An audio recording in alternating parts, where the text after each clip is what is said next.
Known were the negotiations that took place in the summer of 2000 at Camp David with then-President Bill Clinton, PLO Chairman Yasser Arafat, and former Israeli Prime Minister Ehud Barak.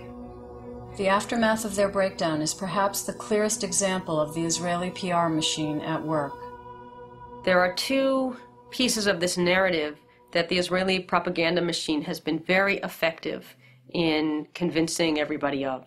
The first is that what happened at Camp David was that Barak made the most generous offer that any Israeli ever had or would make. Arafat answered with violence.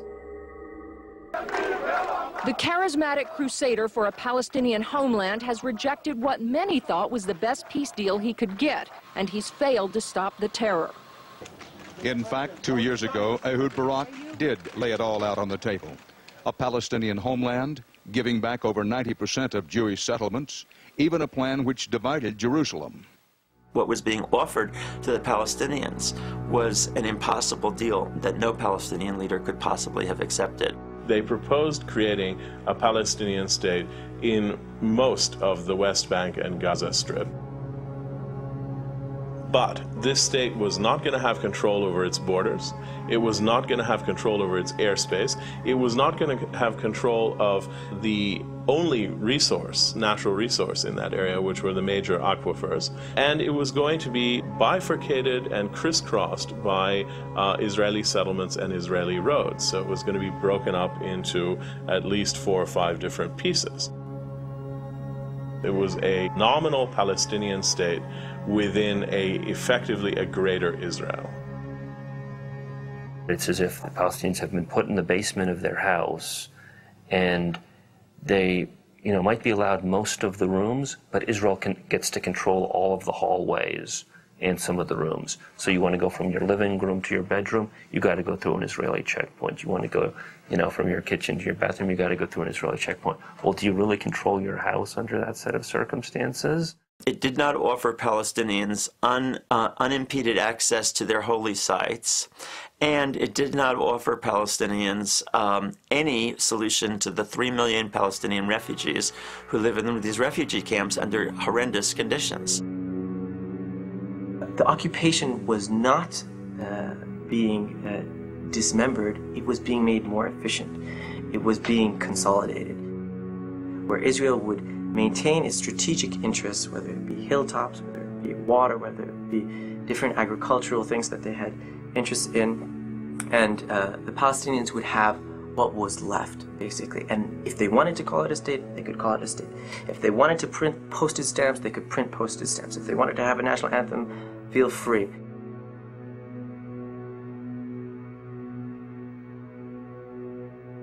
The second myth that the Israeli PR machine was able to spin was that Arafat, having rejected the deal of a lifetime, then incited the Intifada out of spite. The failure of these negotiations, which the United States supported, in which the Israelis made serious offers, that the Palestinians in leadership decided on a strategy of street fighting as a response. When this latest round of violence broke out, if you look at the editorials that ran in the big American newspapers, they overwhelmingly said that the cause of the violence was Arafat's rejection of the Camp David Accord, and they blamed the Palestinians, and they sided with Israel. This intifada had very little to do with Camp David, because on the ground, parallel to what the leaders were talking about, who had become so many talking heads as far as the average Palestinian was concerned, you had ongoing land expropriation, tree uprootings, road building. Settlements were being expanded at a quicker pace under Barak than they had been under Netanyahu. Unfair water allocation, by which many Palestinians in the summer and fall have approximately 2 hours of running water a week, when next door you can have a settlement with green lawns and a swimming pool. So what are people supposed to think? Rightly or wrongly, this said to people, this is not a peace process. And even if it is, by the time it's concluded, everything I have is going to be gone. It's going to be expropriated. So what's in it for me? On September 28, 2000, Ariel Sharon, then Israel's defense minister, sparked the Palestinian Intifada with a provocative visit to a site in Jerusalem, holy to both Jews and Muslims. Surrounded by hundreds of riot police, Sharon strode onto the contested sacred site as a demonstration of Israel's control of the area. Sharon was met with protests from Palestinians, who began hurling rocks at police and who then stormed the holy site. Israeli riot police fired tear gas and rubber bullets at the protesters. The rioting quickly spread to other parts of East Jerusalem and to Ramallah in the West Bank. Dozens, both Israelis and Palestinians, were injured. The Palestinian Intifada had begun.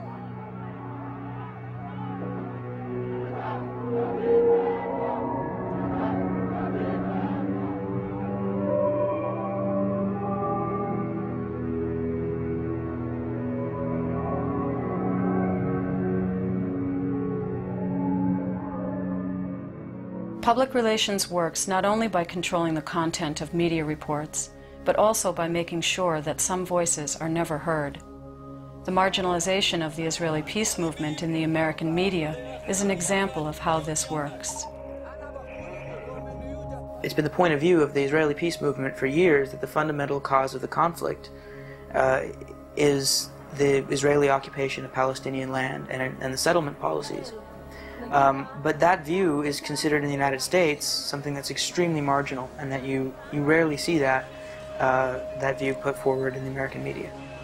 We, in the Women's Peace Camp in Israel, organized a mass vigil of women in black and a mass march through the streets of Jerusalem. 2,000 women strong, both Israelis and Palestinians. Can you picture that dramatic moment? 2,000 women dressed in black marching down the streets of Jerusalem to the walls of the Old City, where we hung banners from the walls of the Old City saying peace in 3 languages, Hebrew, Arabic, and English. And guess what? It didn't get into the media. That's not the kind of image that the media wants to create, because then all these images of Jews and Arabs working together, of Palestinians wanting peace, would create a kind of dissonance. It would contradict the message that the media has been giving us for years and years. Then how do you explain it? You can't explain it. One of the many groups working for peace inside the occupied territories that has not received coverage in the United States is the Israeli Committee Against House Demolitions. The committee's work has attracted a range of Israelis committed to peace, including Israeli soldiers. Our role is to go there and to rebuild Palestinian homes as a constructive way of resisting occupation. We're going to a Palestinian village and we're standing shoulder to shoulder, hand to hand, with Palestinian people who wish to have peace with Israelis.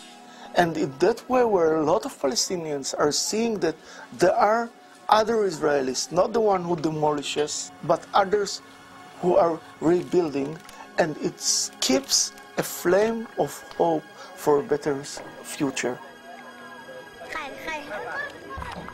In January 2001, 53 Israeli reserve officers in the Israeli Defense Force publicly refused to serve beyond the 1967 borders.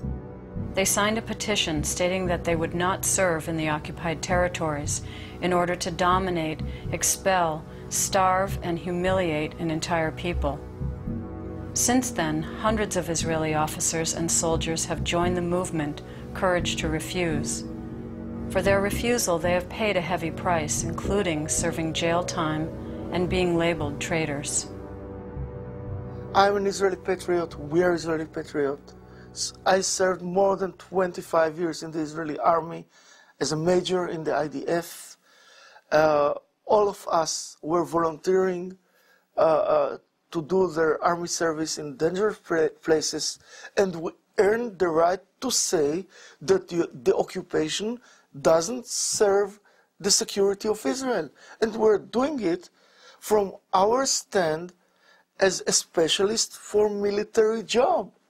We're the military. We know what provides security, and we paid with our time and